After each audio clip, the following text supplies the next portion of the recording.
안녕하세요. 역사가 뚫린다, 성경이 보인다. 역사 드라마로 있는 성경 신약편 강의 계속하겠습니다. 저희가 계속 예수님의 생애, 사복음서에 해당하는 예수님의 탄생부터 십자가의 죽으심, 부활, 승천까지의 시간을 연대기 순으로 따라가면서 공부하고 있습니다. 저희 지난 시간에 예수님의 공생의 사역 1년차까지 마무리했는데요. 자, 이 시간에는 예수님의 공생 2년차로 곧바로 넘어가기 전에 공생 1년차를 마무리하면서 좀 심도 있게 살펴봐야 될 좀 주제들, 그런 것들을 가지고 좀 살펴보려고 하는데, 오늘은 특별히 메시아 대망사상, 많이 들어보셨을 겁니다. 메시아닉 호프, 메시아 대망사상에 대해서 한번 살펴보려고 합니다. 우리가 사복음서를 이해하는 데 있어서 예수님이 사역하셨던 주후 1세기 당시 유대 땅을 강타했던, 어떻게 보면은 폭발하기 직전이었던 완전히 타올랐던 그 메시아 대망 사상을 이해하지 않고는 우리가 그 시대를 이해할 수 없다는 것이죠. 자, 메시아 대망 사상과 하나님 나라의 도래라고 하는 이제 제목으로 슬라이드가 있는데, 자, 예수님이 사역하셨던 주 1세기는 한마디로 메시아 대망 사상이 완전히 절정에 달했던 시기였다. 그러니까 풍선으로 얘기하면 풍선이 완전히 불어가지고 어때요? 터지기 일보 직전의 뭐 그런 상황. 메시아 대망 사상이라고 하는 풍선, 에드벌룬이 완전히 터지기 일보 직전까지 타올랐던 그 시기에 예수님이 사역하셨다. 자, 그래서 우리 여기서 이제 미리 뭐 결론을 말씀드린다면 어떻습니까? 사람들은 너무 메시아를 기다렸기 때문에 메시아의 선구자로서 사역했던 세례 요한을 보고 어때요? 혹시 그가 메시아가 아닌가 하고 열렬히 환호했죠. 그 메시아일 것이다 생각하면서, 자, 그리고 예수님이 불렀던 이 초기 제자들, 요한복음 1장에 나오는 이 초기 제자들 5명의 제자들 있죠. 요한, 안드레, 베드로, 빌립, 나다나엘. 자, 이들도 어때요? 이들도 예수님이 공생의 사역 3년차 마지막 때에 가서야 예수님 메시아구나 안 게 아닙니다. 예수님을 따르는 그 초기, 그러니까 요한복음 1장에 그들이 예수를 만나고 나서 뭐라고 이야기하는가? 요한복음 1장 41절에 보면은 어때요? 안드레가 자기 형 시몬에게 말하죠. 우리가 메시아를 만났다, 이렇게 얘기합니다. 그렇죠? 그리고 나다나엘이 뭐라고 얘기하는가? 빌립을 통해서 예수님께 나왔던 나다나엘도 역시 요한복음 1장 49절에 당신은 하나님의 아들이시요 이스라엘 임금이다. 메시아라고 하는 이제 다른 표현이죠. 그러니까 이 제자들은 처음부터 예수님이 메시아인 걸 알았고, 그 당시 세례요한의 메시아의 선구자였던 세례요한을 보고도 메시아가 아닌가, 메시아 대망 사상이 절정에 달했던 그 사회, 정치, 종교적 분위기를 이해해야 된다는 것입니다. 자, 그래서 메시아라는 명사가 오늘날은 뭐 굉장히 많이 우리 한국 교회 안에서 사용되고, 또 메시아 이퀄 뭡니까? 지저스, 예수님이죠. 메시아는 예수님이죠. 하지만 바로 예수님이 사역하셔서 당시 메시아로 오신 예수님 그 당시에 예수님이 메시아인 것을 알지 못했고, 또 메시아라고 하는 이름 그 명칭 자체도 상당히 이제 혼돈되어 있던 그 시대였고, 그 메시아라고 하는 그 의미의 그 변천 과정을 한번 추적하는 것이 이제 오늘 살펴보려고 하는 특별한 그 주제라는 것이죠. 자, 이 메시아라는 말은 히브리어죠. 바로 마시아. 이 말은 기름 붓는다를 뜻하는 그 anoint 를 의미하는 동사 마샤, 거기에서 온 단어인데, 그거 이제 명사형이니까 anointed one, 그러니까 기름 부음 받은 자, 그러니까 마샤흐에서 마시아흐, 메시아라는 단어가 나왔다. 그리고 구약 시대에는 특별히 기름 부음 받은 자, 누가 기름 부음을 받습니까? 바로 선지자, 그리고 대제사장, 뭐 사울과 같은 왕들이 이제 기름 부음 받았죠. 그래서 구약 시대에는 메시아 하면 선지자, 또 대제사장, 또 이스라엘을 통치하는 왕들이 바로 메시아였어요. 기름 부음 받은 자였으니까. 물론 오늘날은 이제 메시아 하면 예수님이지만 구약 시대에는 전혀 다른 의미로 사용됐다는 것이죠. 하지만 이렇게 좀 특별하게 좀 부분적으로 한시적으로 사용됐던 이 메시아라는 단어가 오늘날처럼 보편적으로 사용하게 된 그 계기는 메시아라는 의미의 그 변천 과정, 특별히 신구약 중간기라고 하는 이 400년의 시간을 이렇게 거치면서 단계적으로 거치면서 그리고 이제 마침내 예수님께서 오셔서 메시아로서 사역을 하실 때 즈음에 가서야 뻥 터지게 된다는 것이죠. 자, 이걸 한번 추적해 살펴보려고 하는데, 자, 먼저 이사야서 후반부입니다. 이사야서 후반부. 자, 여기에서 이제 메시아는 어떤 의미를 갖게 되는가? 바로 불순종한 이스라엘을 대신할 여호와의 종을 의미하게 되는데, 자, 메시아라는 단어를 이해하려면은 바로 이 이스라엘 왕권, 특히 다윗 왕조와 밀접한 연관을 갖는데, 이 다윗 왕조에서 특별히 하나님께서 이 나단 선지자를 통해서 다윗을 축복하시죠. 이 나단 선지자를 통해서 다윗에게 주신 어떤 신탁의 뿌리를 두고 있다는 것입니다. 바로 사무엘하 7장에 나오는, 한마디로 얘기하면 다윗의 등불을 영원히 끄지 않겠다라고 하는 약속을 하나님은 이 다윗에게 나단 선지자를 통해서 이 신탁을 주십니다. 다윗의 등불을 끄지 않는다. 이 말은 뭡니까? 다윗 왕조가 영원히 이어진다. 멸망하지 않는다. 이런 뜻입니다. 이게 이제 상당히 이제 넌센스예요. 다윗 왕조는 다윗과 그 뒤를 잇는 솔로몬 때 완전 전성기를 이제 구가하지만 어떻습니까? 우리가 잘 아는 대로 솔로몬이 죽자마자 나라가 두 동강이 나고 북쪽은 완전히 이제 아시리아에, 또 남쪽은 바벨론이 완전히 멸망한 거예요. 자, 그렇게 되면 어떤 문제가 발생하죠. 나단 선지자를 통해서 주신 이 약속의 말씀, 이 다윗의 등불을 끄지 않는다고 하는 이 말씀은 어떻게 되는 것이냐? 그거 가지고 이제 이 선지자들이 일종의 그 강력한 그 시대의 그 도전 앞에 응전의 답으로서 나오는 것이 뭡니까? 이사야서 후반부부터 그 뒤에 이어지는 국가가 멸망한 이후에 이제 펼쳐지는 선지자들의 어떤 그 사역들은 바로 이 주제에 대한, 다윗의 등불을 끄지 않는다고 했는데, 다윗 왕조가 이스라엘이 멸망하지 않는다고 했는데 멸망했단 말이에요. 이런 거에 대한 고민 과정에서 메시아라는 의미, 과거에 이제 한시적으로 사용되었던 뭐 왕이라든지 선지자라든지 대제사장이라든지 이런 기름 부음 받은 특별한 종들에게 일시적으로 사용됐던 메시아라는 단어가 점점 의미가 부여되고, 이게 이제 구체적으로 예수 그리스도께로 이렇게 딱 이렇게 정점이 이제 포커스가 되는 그런 과정을 거친다는 것이죠. 이사야서 후반부, 이사야 40장부터 66장까지 이 부분은 어떻습니까? 이사야서는 이제 1장부터 39장까지는 바로 이사야가 살던 그 동시대의 이야기이고요. 이사야서 후반부는 어떻습니까?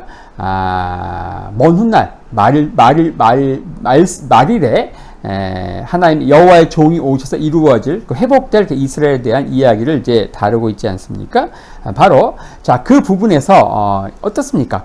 이스라엘은 실패해서 완전히 사라졌지만, 하지만 하나님의 뜻은 무엇이에요? 그 실패한 이스라엘 말고, 불순종한 이스라엘 말고, 그 불순종한 이스라엘을 대신할 또 다른 새로운 여호와의 종이 있다는 게, 그게 이제 메시아인데, 그분이 이제 아주 구체적으로 잘 묘사되어 있는 것이 어디인가? 바로 이사야서 53장이라는 것이죠.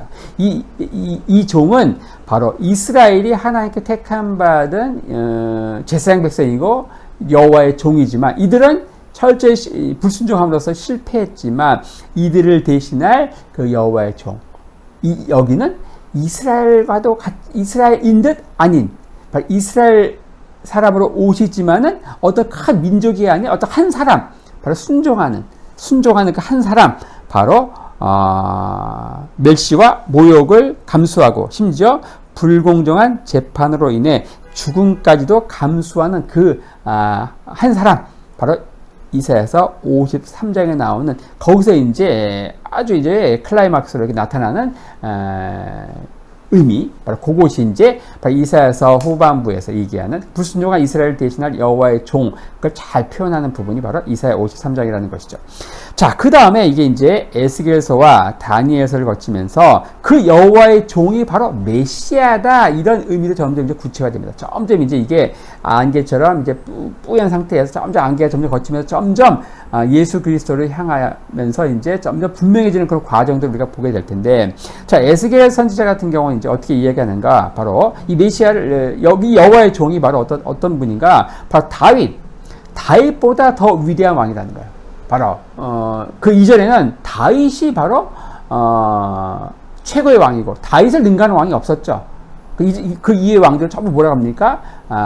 다윗의 길을 쫓아갔다. 다윗이 하나의 이정표였다는 거예요. 하지만 예스겔은 최초로 이 다윗을 뛰어넘는, 다윗보다 더 위대한 왕이요, 진정한 의미에서 하나님께 기름 부음 받은 자로서 여호와의 종을 이야기하고 있고요. 그리고 다니엘 서약에서는 이제 이 인자로 불리는 이 메시아로 인한 그 영원한 왕국에 대해서 이야기하고 있다는 것입니다. 그 에스겔서와 이제 다니엘서를 거치면서 바로 이 메시아에 대한 의미가 조금 더 클리어해지고 있는 것을 보게 되죠. 자, 그리고 나서 이제 이 마카비 왕조를 거치면서 바로 이 부활이라고 하는 특별한 주제, 오늘 뭐 성도들에게는 부활, 예수님의 부활, 승천, 이게 이제 이 복음의 중요한 핵심이라고 생각하지만, 사실은 이제 구약 성경 전체에 이 부활이라고 하는 주제가 이게 심도 있게 다뤄진, 그게 이제 그 주제가 심도 있게 부각될 시대가 별로 없었거든요. 자, 하지만 이 부활이라는 주제가 유독 유례 없이 강조되고 소망으로 활활 타올랐던 시기가 바로 이 마카비 왕조 시대입니다.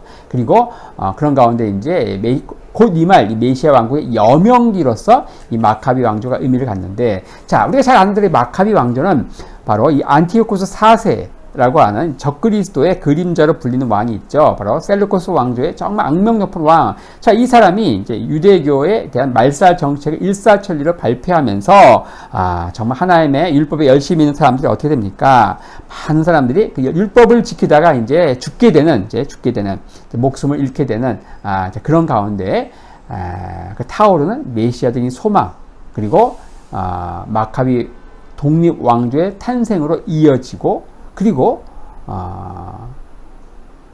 하나님의 말씀, 율법을 철저히 붙잡고서 결국은 뭐 산채로 불에 타 죽기도 하고, 이런 가운데 부활 사상이 이 시대에 유례 없이 강조되고 또 부각되었다는 것입니다.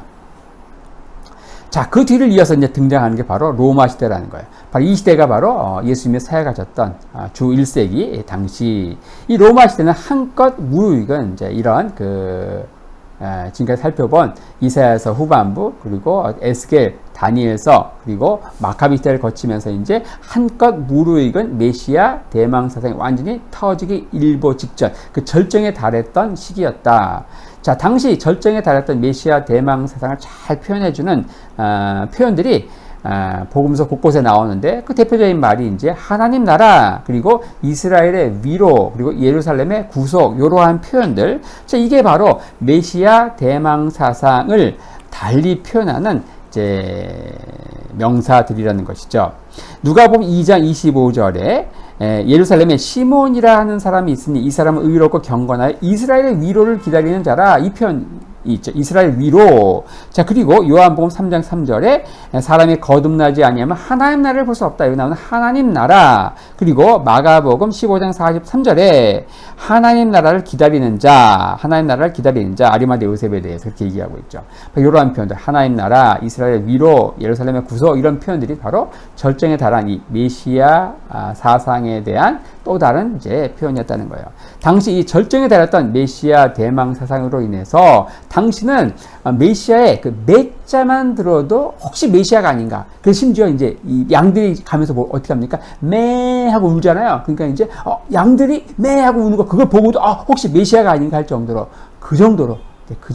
자, 그래서 이 세례 요한이 광야에서 외치는 자의 소리로서 메시아의 길을 예비하는 것 사역을 할 때에도 혹시 그가 메시아가 아닌가 하면서 열렬히 이제 그를 이제 환호하고 따라왔던, 그리고 예수님께 부름받았던 초기 제자들 역시 어떻습니까?